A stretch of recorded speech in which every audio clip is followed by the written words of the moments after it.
പാലക്കാട്ടെ custody മരണക്കേസിൽ 2 excise ജീവനക്കാരെ suspend ചെയ്തു.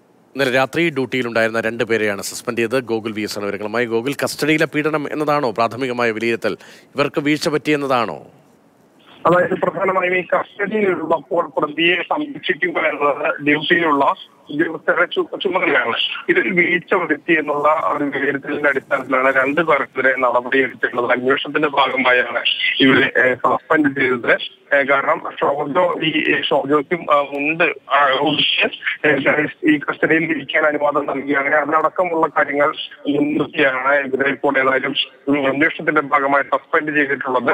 ഏതായാലും കൂടുതൽ തരത്തിൽ വകുപ്പ് തല അന്വേഷണം നടക്കും. അതേസമയം തന്നെ ഈ കേസ് ജില്ലാ ക്രൈംബ്രാഞ്ചിന് കൈമാറിയിട്ടുണ്ട്. ജില്ലാ ക്രൈംബ്രാഞ്ച് ഡിവൈഎസ്പിയുടെ നേതൃത്വത്തിലായിരിക്കും ഈ സംഭവം അന്വേഷിക്കുക. ഈ പ്രദേശം, അതായത് ഈ സംഭവം നടന്ന തെല്ലടക്കം ഈ ഓഫീസ് പോലീസ് സീൽ ചെയ്ത് സൂക്ഷിച്ചിട്ടുണ്ട്. CCTV അടക്കം ഫോറൻസിക് വിഭാഗം അടക്കം ഈ ഒരു ദൃശ്യങ്ങളും പരിശോധിക്കും. ശരി, ജില്ലാ ക്രൈംബ്രാഞ്ചിനാണ് അന്വേഷണ ചുമതല. 2 പേരെ സസ്പെൻഡ് ചെയ്തിട്ടുമുണ്ട്. ഗോകുൽ വി എസ് ആണ് ആ വിവരങ്ങൾ പാലക്കാട്ട് നിന്ന് നൽകിയത്.